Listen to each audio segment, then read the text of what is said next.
আমি আমার খুতবার শুরুতে সূরাতু আল কারিয়ার প্রথম 3টি আয়াত তেলাওয়াত করেছি।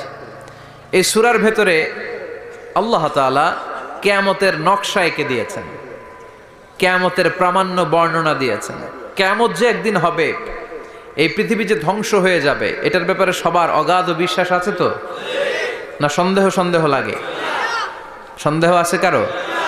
এই পৃথিবী একদিন থাকবে না, ভেঙে চুরমার হয়ে যাবে, খান খান হয়ে যাবে, সব ম্যাসাকার হয়ে যাবে। আমি থাকবো না, আপনি থাকবেন না, আমরা কেউই থাকবো না, থাকবে একজন, তিনি কে? আল্লাহ। এটার নাম কিয়ামত, যেটার ব্যাপারে বিশ্বাস না থাকলে ইমানের ঘাটতি চলে আসবে, ঠিক কি না? তো সেই দিনটা কেমন হবে, কিয়ামতের দৃশ্যটা কিরকম হবে, এর নকশা খুব সংক্ষিপ্ত পরিসরে মাত্র 11টা আয়াতে আল্লাহ তুলে ধরেছেন।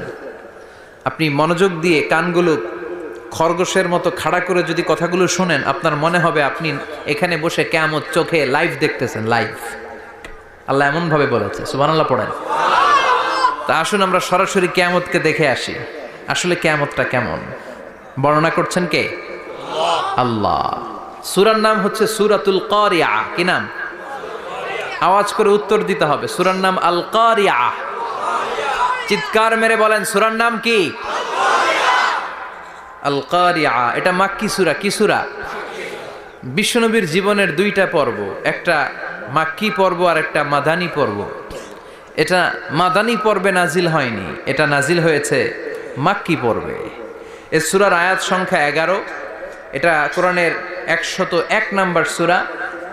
এটা আল কোরআন আল কারীমের 30তম পারায় অবস্থিত একটা সূরা। আমাদের অনেকেরই মাশাআল্লাহ মুখস্থ আছে না?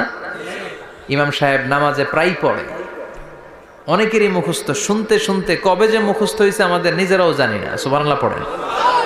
কোরআনের ভেতরে খালি বরকত, এটার সাথে লাগলেই বরকত, মসজিদে গেলেই বরকত। মনের অজান্তে আমরা এই সূরাকে মুখস্থ করে ফেলেছি। কিন্তু এই সূরার ভেতরে যে আল্লাহ কোরআনের কিয়ামতের এত চমৎকার নকশা এঁকেছেন, এত প্রামাণ্য বর্ণনা দিয়েছেন, এটা আমরা অনেকে জানিই না। আসুন আমরা এই সূরার আলোকে দেখার চেষ্টা করি যে কিয়ামতটা কিরকম হবে। আল্লাহ একটা শব্দকে এই সূরা শুরুতে 3 বার উল্লেখ করে আমাদের দৃষ্টি আকর্ষণ করেছেন। আল্লাহ tried to draw our attention by mentioning 3 times a word, and that is al-qari'ah.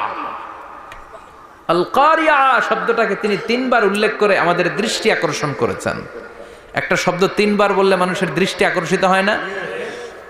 যেহেতু এটা আরব দেশে নাজিল হয়েছে, আবার মক্কায়, মক্কার লোকেরা আরবি বুঝে,